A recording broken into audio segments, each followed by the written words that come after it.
Hello, everyone. Thank you for watching this presentation. My name is Daniel Butko. Welcome to Decade of Decibels. Thank you, Tom Rossing, Chair Dan Russell, and the entire Education Committee, everyone who nominated me and wrote letters of support, the other applicants, nominees, for also inspiring students toward academic excellence.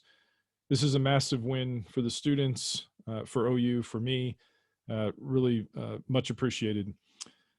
Quick shout out to the countless mentors and instructors I've learned from throughout the years. There's way too many to list, but building upon giants such as Leo Baranek, Russ Berger, Bob Coffeen, Bill Cavanaugh, Gary Seabine, and Lily Wong. Really appreciate your mentorship and getting to know you all through the ASA and working with you and studying under you throughout the years. I'm a previous Newman medalist myself under Gary Seabine at the University of Florida during grad school. And so such gratitude and appreciation for the Newman Fund as a whole. And it was wonderful to have met Mary Newman. I believe this was back in 2011. Really appreciate all of her contributions to the organization throughout the years.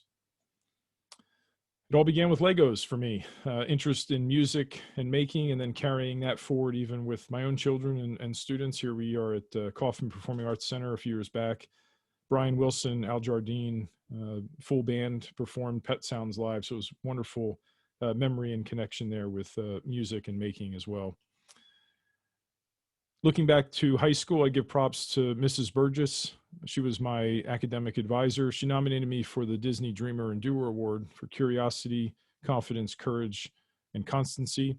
She also lined up an apprenticeship with a local architecture firm for me. I wanted to take what in essence would be drafting 3.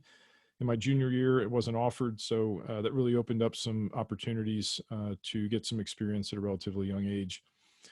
I share some fun photos with students once in a while. Here back when I was cool on the left, we have a friend of mine, a classmate, Harry and I dressed up as Jake and Elwood, two Halloweens in a row, got some laughter of classmates and professors. And then also fun things like my name popping up in various locations out here at Cadillac Ranch in Amarillo, visiting there a few times with students and family. And then a little bit more about me, just the passion, excitement about photography and the environment. So combining the two of those and a little bit of biomechanics, biomimicry, and then conveying that passion and interest even in how I approach design studios with students as well.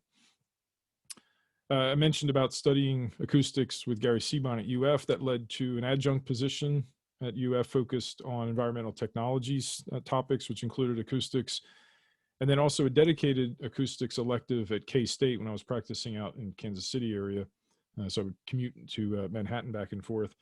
And there was a few opportunities there that led to applying to the University of Oklahoma. I've been a tenured associate professor here for quite a few years. I started in the fall of 2010. For the past 9 years, I've been the comprehensive capstone studio coordinator, a lot more inclusion of mechanical, electrical, plumbing, acoustical, fire ratings, thermal properties, site conditions, so forth. A lot more sustainable and resilient design being demonstrated in students' projects. I've served as curriculum coordinator, associate director, and even acting director within the Division of Architecture, and then finishing up a 3-year appointment as a Gibbs Research Fellowship, simultaneously with other teaching, research, and service. I'm also a consultant and licensed architect on a few projects here and there, typically 2 or 3 every year, as much as I can.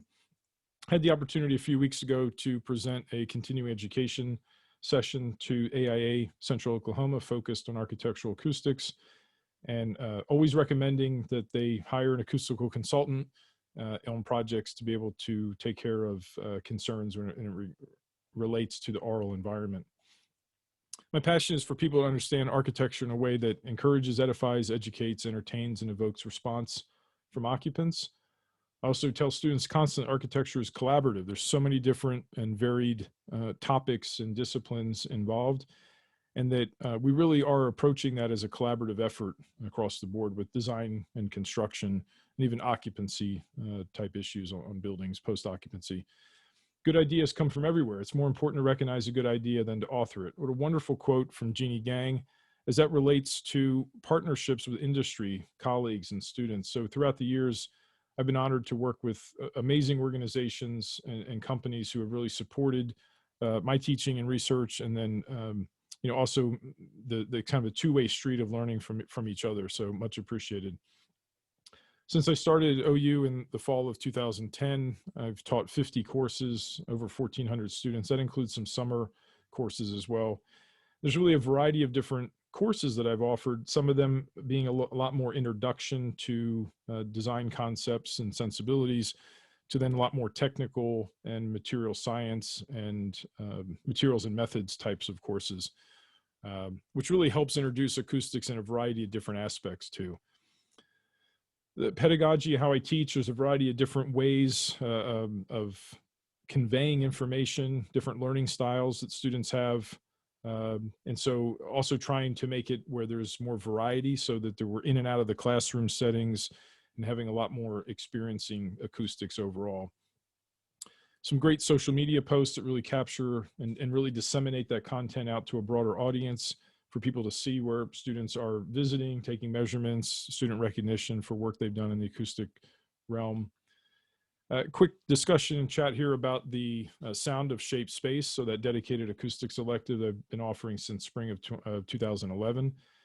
So it's been composed of a variety of different majors and minors, students that are coming from a variety of different disciplines throughout the campus, throughout the university.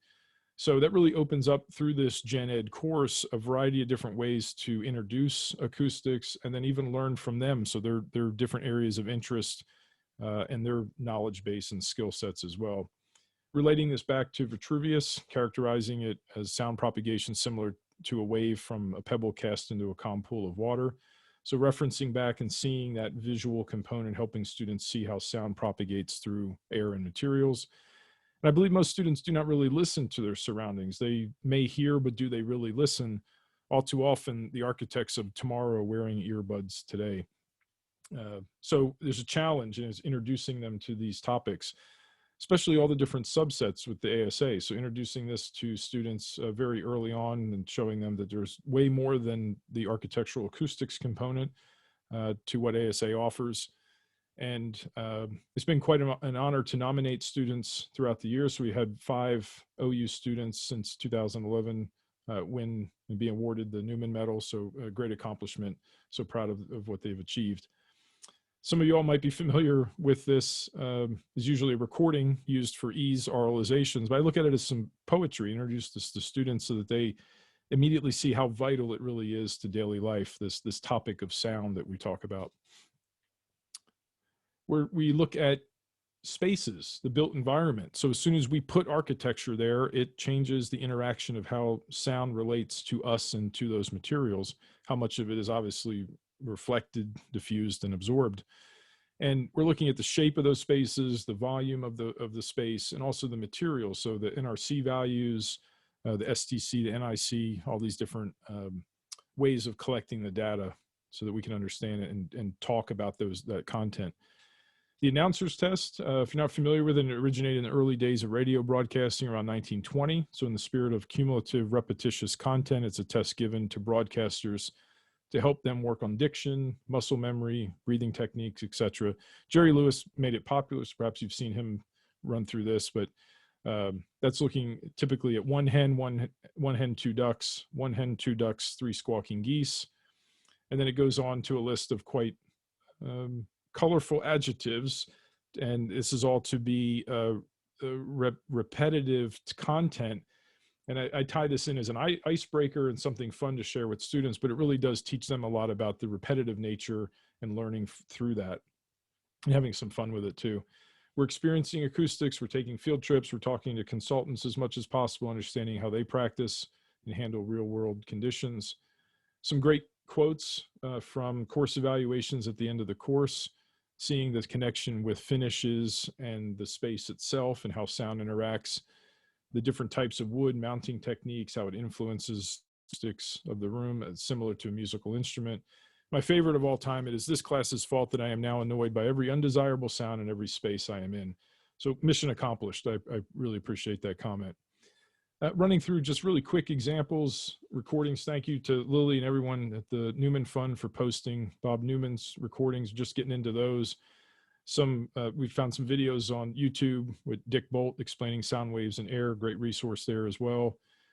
Wireless charging, so ultrasonic sound, vibrating small diaphragms to charge electronics. So there's the condition of the historical accounts of acoustics, and also then moving forward into more technology. Origami type of acoustical conditions here, or apparatus that can open and close and change the aural environment. Panels that can be changed to affect diffusion and absorption as well. So showing these examples and pointing them to the overall study, literature reviews, and some examples of how, especially here we look at anechoic chambers and more of the psychoacoustic studies. So how all of these different topics really relate to the health, safety, and welfare of people and how these spaces are used. Frequencies being used to move materials, levitate objects, even put out fires. So just a wonderful range of different examples here. Even some short video clips I'll play here and there, or tell them to watch them, ask them to watch these videos after hours or outside of class. But looking at acoustical marvels, where here we see an example, hand claps can be heard half a mile away. And so based upon density and shape and form of these built environment examples. And then even specific frequencies that are relating to turning on an area of the brain that biobehavioral scientists believe relates to mood, empathy, and social behavior. Really quite important and a bigger spread to then understand how these frequencies interact with these spaces. Relatable to students as we look at restaurants. So there's spaces that are designed to be a lot more raucous and loud to kind of move people in and out quickly. Also incorporating electronic architecture as much as possible, and not only in restaurants, but recording studios, performance halls, so forth, to create different acoustical environments depending on, not dependent on how many people, right? So depending on the type of function, but the number of occupants might affect that. So it's done electronically now in some venues.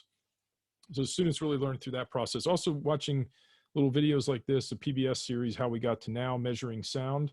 It's a great resource to look at industrial age conditions with sound and noise and how it affected people. And again, tying back to health, safety, and welfare. I bring drums into the class. We learn relative range of frequencies, the low, mids, and highs, and we take them around to various places. Really activates the space, gets a lot of smiles. Students really enjoy that. Taking measurements in mechanical rooms. Over on the right, you can see the snare drum. So playing, again, the kit in different spaces to understand, but also pointing up and looking at mechanical systems, talking about light ballasts, all these different forms of either sound in the space or how sound is coming through some of the wall enclosures. Students running through calculations, designing in class. We even talk about different materials. So they might be familiar with something like a metal deck, but the perforated metal deck is something typically new. And so even that layer of absorption that can occur and the development of that type of system and component up at the roof is quite informative. War tubas, sound reflectors, the gathering of information, the aural environment being able to help locate and understand for security and wartime conditions in the past. Spaces that have resonant pockets and cavities and slots and slats to allow sound to really bounce around and be diffuse and exist within the architecture. Looking at projects where there's adaptive use or renovation, how the data is collected in the field and then validated through software. History of loudspeakers, what frequencies were reproduced. Examples like this, we see the Zophonic speaker from the 50s where there's 50 feet of plumbing tube or a hose wrapped around the speaker to create reverberant energy right there at the speaker enclosure. Here we see Zach Maggi, his previous student. We'll see him involved a little bit more throughout the presentation, but he guest lectured in the spring when we jumped over to Zoom. So we're looking at history of speakers and microphones and how all of that history really helped shape and develop a lot of culture. And students are really surprised to hear that there's loudspeaker systems out there that are well into multiple hundreds of thousands of dollars. So even those types of approaches to acoustics, we're jumping over to more of the history of recording, and microphones and speakers are really helpful. Wall of Sound, the Grateful Dead using 2 microphones, the phasing, having the speakers set up behind the band, and so to alleviate feedback, all of the process that they went through to create that experience of being there and hearing and feeling the sound is quite important as well. visualizing sound, so Schlieren and optics and photography, tying eventually into cymatics. I have a few slides coming up talking about the anatomy of the ear, so the vibrations and the way that we translate and convert energy into something that's understandable is quite fascinating as well, and all those really intricate little pieces and parts that make all that happen. Vocal fry, certain culture or community influence on this article is talking about young women's voices and how sometimes they're influenced to have vocal fry, and it's damaging their vocal cords. So all different aspects here. We're talking about, again, that impact to health, safety, and welfare of occupants. Bob Coffeen, Russ Berger, Jack Randorf, Dick Henry is an OU physics professor. Students love seeing the flame tube test there, where we're able to see the standing waves in the tube, immediate response.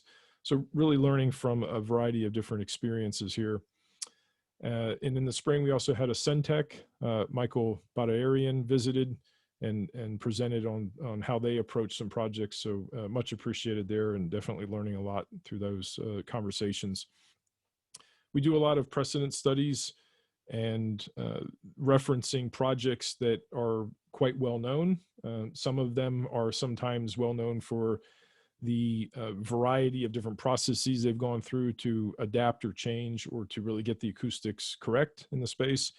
So learning through imagery and data that's been collected, and then visiting a few of these here and there, or at least sharing personal photos and experience I have. Some more examples working in Zoom. So here we see talking about acoustics in a free field on the left. On the right, the students had the opportunity to create a homemade instrument in the spring. This was a learning process for everyone, but the found objects at home and that experience and challenge for them to really craft an instrument was really quite exciting. It was a great opportunity that ended up evolving through that process. So many great resources. Big shout out, thank you to all the authors who have provided these books, these texts, these resources that have just been so helpful, learning so many different aspects of the industry, of the field, pointing students to scale models. So not only the calculations and the experience, but also modeling both in the physical format and then obviously in the virtual realm and the digital as well. And then there's so many codes and guidelines which really help produce pleasant and supportive aural environments. So really building upon what LEED really introduced as maybe an innovation point or one area, one point that related to acoustics, then really diving in further to a lot more advancement that other organizations and also LEED has provided over the years that really pertain to acoustic criteria. The 9 Foundations of a Healthy Building, another great resource that references noise and the impact of health, safety, and welfare. 14 Patterns of Biophilic Design talks about nature sounds accelerate physiological and psychological restoration up to 37% faster after a psychological stressor. So those kinds of data elements that can be extracted and understood through this research phase and literature review really help teach that as well. AIA framework for design excellence. So combination looking at COAT, Committee on the Environment, and all the 10 measures. So design for well-being, design for discovery, so many aspects there that really relate to acoustics in the aural environment. Teaching students about sound typically being the wanted component, noise being unwanted, all the different sources of sound and noise that are produced, and then the different building or occupancy types which really require attention to acoustical issues. Most of the time, correctional facilities are missed or not put on the list at first. I had the opportunity a few months ago to guest lecture in another faculty member's course that's focused on correctional facilities. Was able to find some documents on a lot more relation to how sound here. It's talking about unpredictable, intermittent, uncontrollable noise, significant stress, powerful and enduring negative impacts on well-being. So again, that connection to health, safety, and welfare, and criteria that pertain to background levels and reverberation times specific to different functions within correctional facilities. Even some ASA articles and documents. So some of these date back well into the 80s that are talking a lot more about human rights and conditions that are sometimes unfavorable in correctional facilities and how that's really impacting people that are there, and inmates and security and people who work there, guards. Examples here where we look at evidence that good acoustic design in schools improves pupil behavior, and then even tying it in with hospital and medical conditions and occupancy types. On average, we spend 80 to 90% of our lives indoors, so helping students understand the impact of the interior architecture, interior design. Dr. Bubekri relating poor acoustics to sick building syndrome, all the different components here. We see studies and statistics relating to all these topics for occupants. And then over 90% of classrooms exceed maximum background noise levels, and students miss up to 50% of what teachers say. So relating that to the architecture, but then also the environmental noises that occur. So looking back to 1929, Noise Abatement Commission, Harvey Fletcher holding up a speaker to one ear, listening to what decibels were already recorded onto a vinyl disc or record, and then relating that to the environment with the other ear. So 42 decibels related to 42% hearing loss. And there's these historical accounts of, do we want noise, or how is noise perhaps an art form? So here we see David Byrne from the Talking Heads working with some other artists and musicians about playing the building. So in some essence, some people could look at this as noise, but it's really then using solenoids and hammers to ping beams and sprinkler lines and pipes and so forth, and create sound out of the reverberant energy of the space itself. So what we might consider to be noise usually with mechanical systems is now a form of art and music. Also, the interaction of barrel organ playing the song, the Star Wars theme, based upon the interaction of someone changing and turning that organ. Maybe steampunkish here, where we see gears and mechanisms on display. The history of recorded sound. So Edward Leon Scott de Martinville in 1860, very similar to what would eventually happen with Edison's inventions with the wax cylinders, really carving in those little grooves. But then this being a diaphragm that moved and actually scraped that visual component into paper. It wasn't reproducible at the time, but at least recorded it. Modified camera translating gaps, colors, and textures to software. So MIDI triggered sounds relating what looks like a record based upon tree growth rings. So this relationship of material qualities into an aural environment is important. Sonic deception, this is always interesting. Students find this captivating. About Ghost Army, up to 15 miles away, played wire recordings. They didn't want the vinyl to skip. Inflatable tanks, and really fooled the enemy with sonic deception. So that's interesting part of history as well. Bending water with low frequency sound, sound deprivation therapy. And so kind of jokingly tell students, well, if it was in The Simpsons, then it has to apply to culture in society in some way. And then also warning students, be careful what they say around especially glass, because of the resonant frequencies can then be translated back into audible files. Audible realm. So introducing laminated glass or different thickness of glass to change those resonant frequencies there is helpful. Julian Treasure, wonderful resource, 5 TED Talks. So usually point students to these videos online for them to explore as well.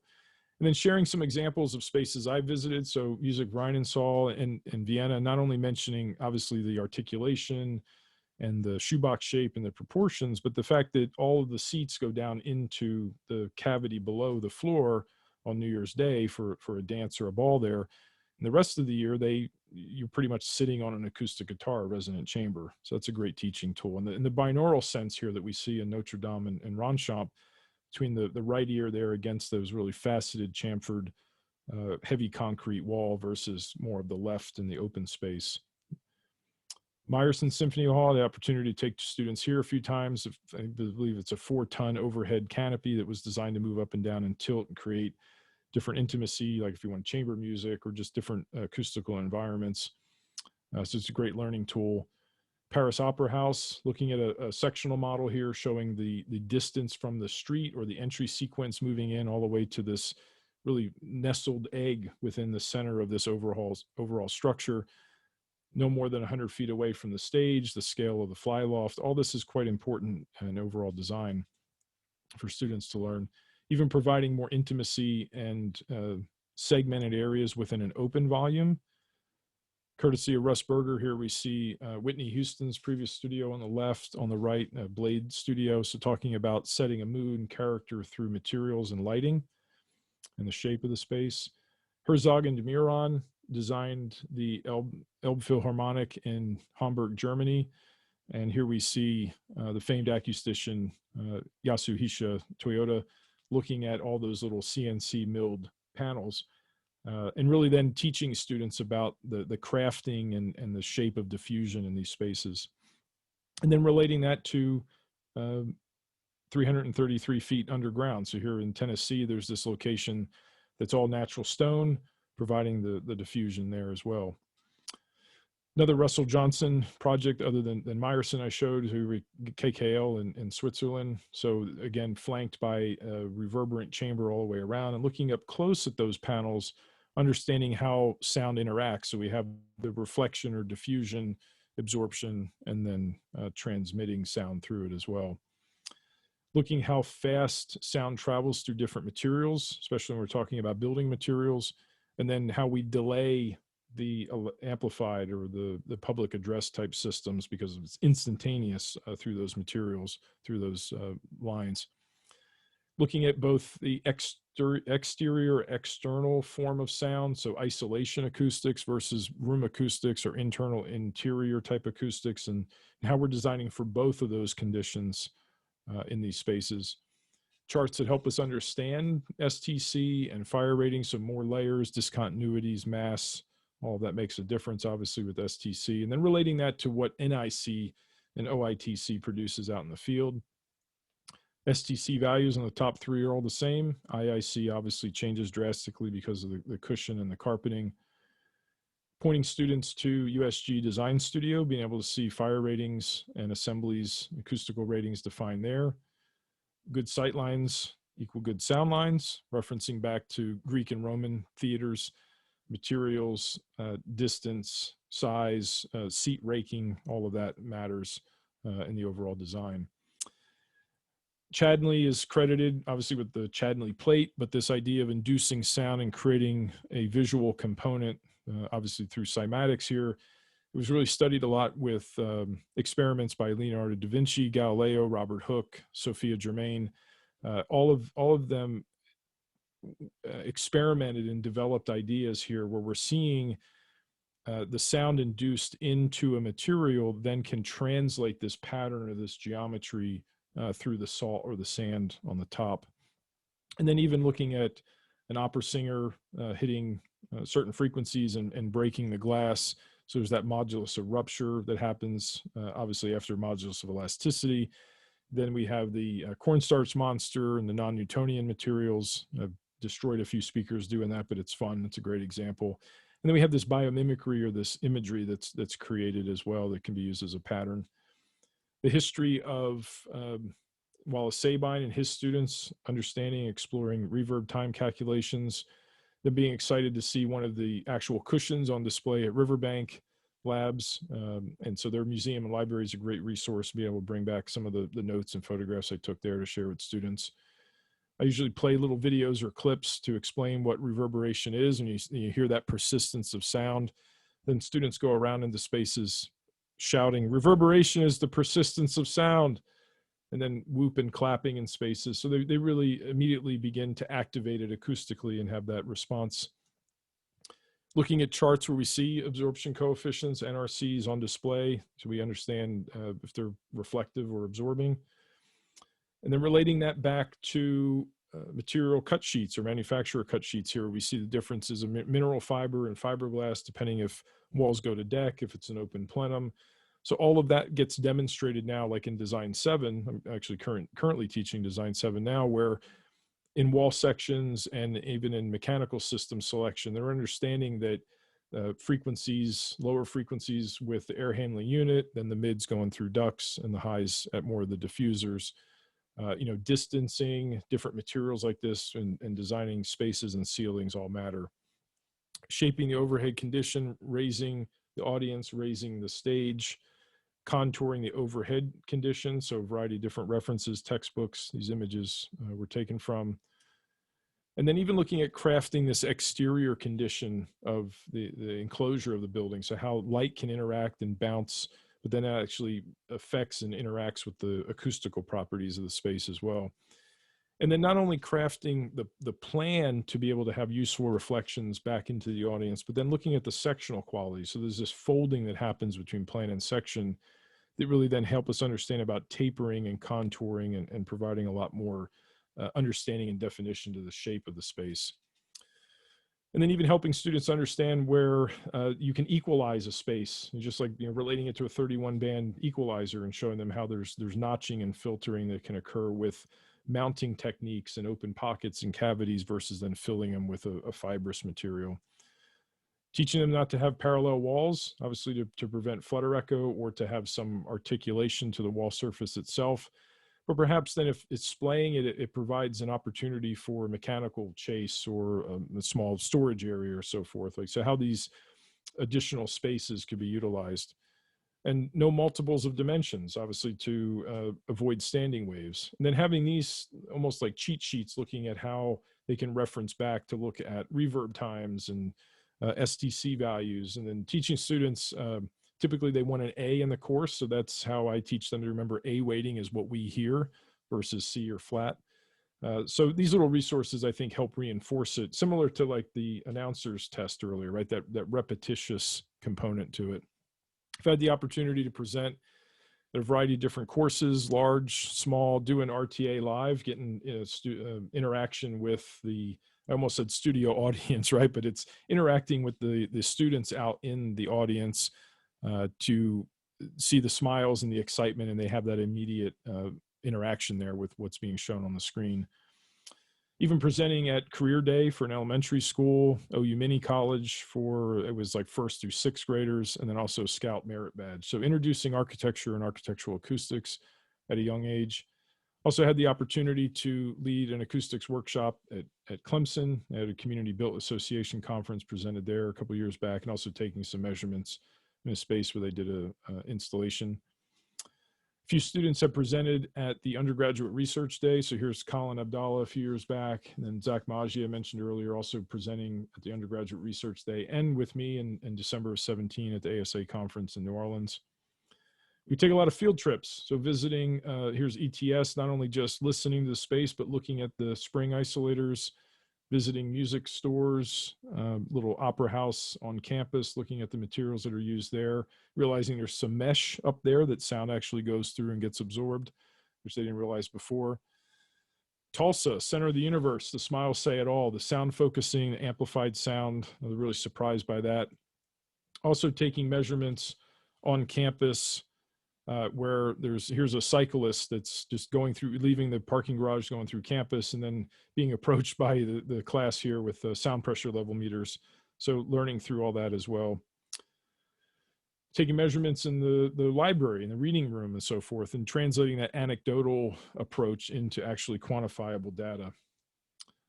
Going into the School of Music, there's an organ in the entry. So seeing and listening to those spaces in particular. Dallas Arts District, exploring some of the spaces there, more recording studios with Russ Berger, visiting Bob Coffeen, learning more about Ease software. What a great resource. Thank you so much for his input throughout the years. And then also manufacturers and job sites, and learning about how materials are made and the material science and where the materials are coming from. So even understanding more the regional connection. And sometimes the field trips actually contain a field. So a great example, we're looking at a green roof, talking about thermal and acoustical properties, and then being able to share a watermelon up there as well. We visited Texas A&M AgriLife Center. Immediately looking up as we entered, we see the sound baffles at the lighting and mechanical systems there. So in essence, concealing some of them, but immediately conversations about those systems. And then telling students to look up a lot, right? So the great reference there of looking at mechanical systems, suspended grid ceilings, and also to look down at the mechanical systems and take some measurements and see where all these sound sources are occurring. Colorful wall systems, and then realizing that they're actually an absorbent layer or a variety of different acoustical absorption materials there on that surface. how microphone inputs, isolated grounds, rack equipment are incorporated in as infrastructure that need to route through buildings. And anytime I visit other acoustical consultants, bringing that content back to the students as well. A few examples of some projects that students have worked on. This was a disabled veteran who could only hear out of one ear that was taking the course.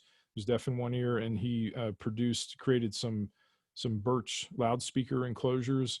Was doing some research about it tying into the stud cavity, ended up putting these on display at a local art gallery for a little while so people were able to hear and experience what he created.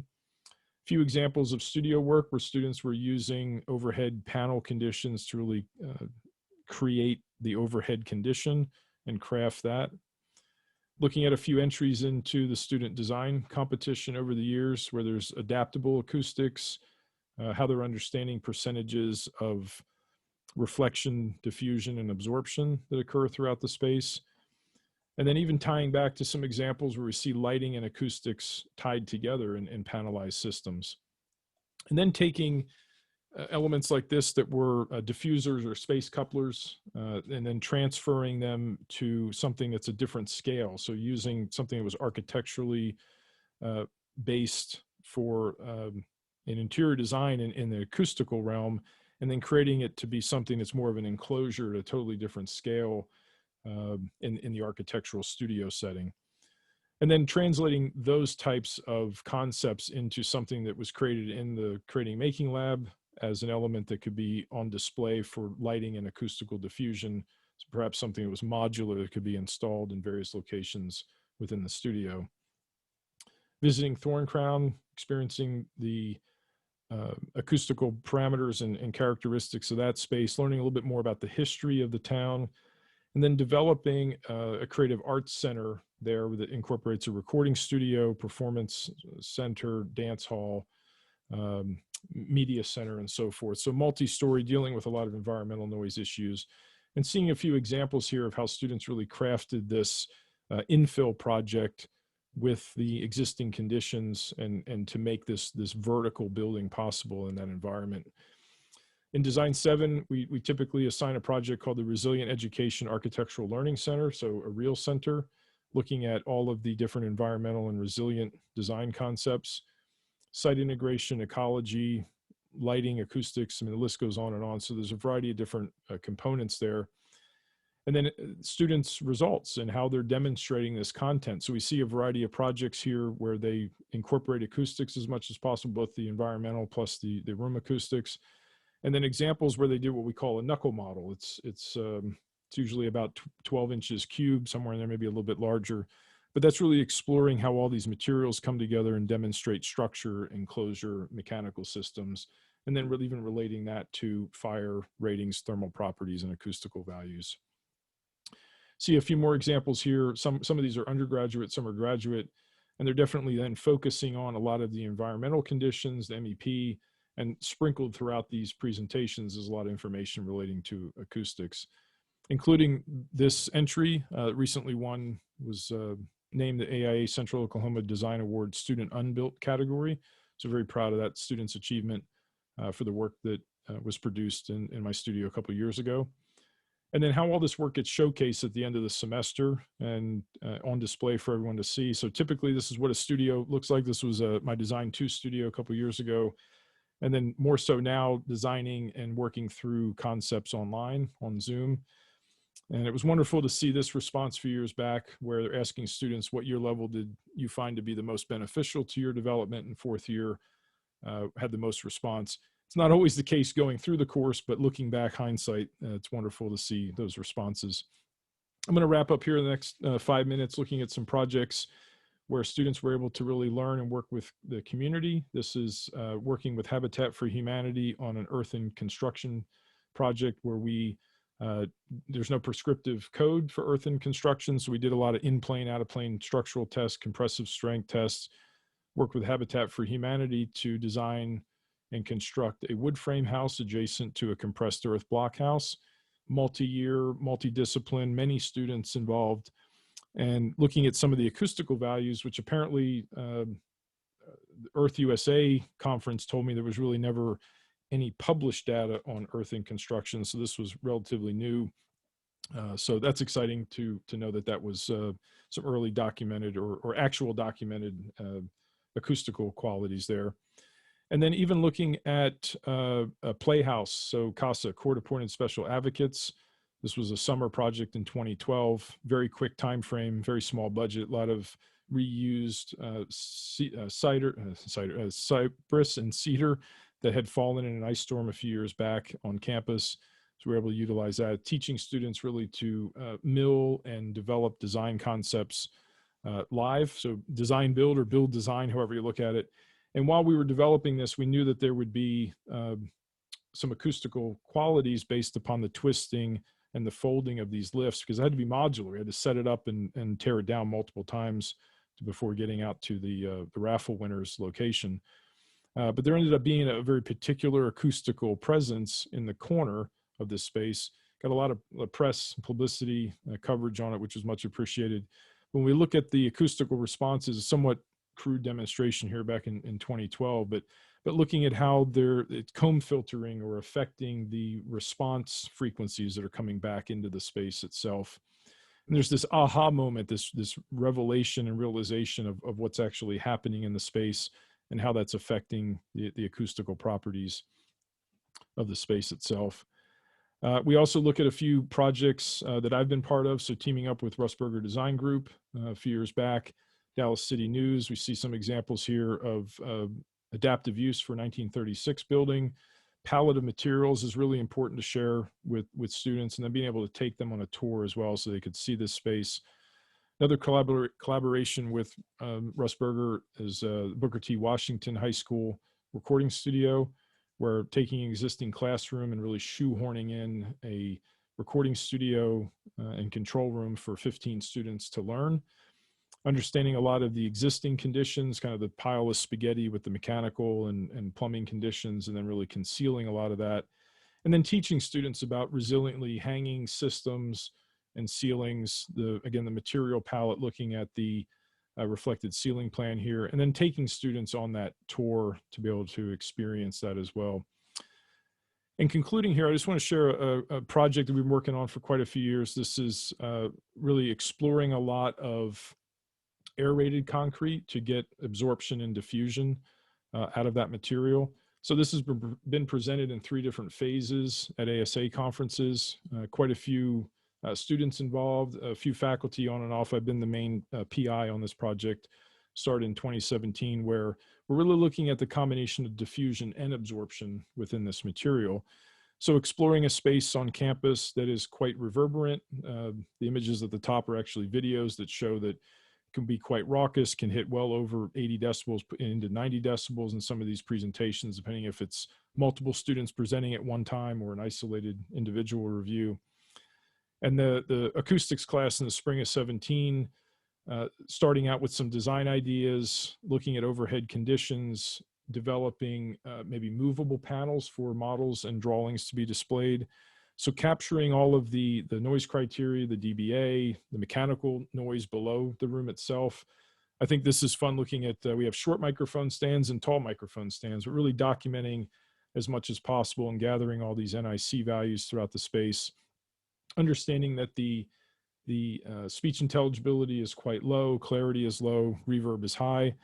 Getting 2 controls here, so using recycled denim blankets to create something that was more absorbent and dry to compare to the wet reverberant energy of the space. And then working through some design concepts here, we studied all different types of additives and ways to develop the concrete fabric forming, some different manufacturers that work with aerated concrete.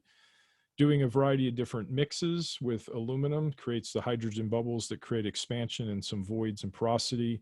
So we have both the surface and the interior porosity of that material. And then developing panels and working with core slab structures in Oklahoma City to develop a series of these panels. There's A and B panels, kind of a positive and negative sawtooth.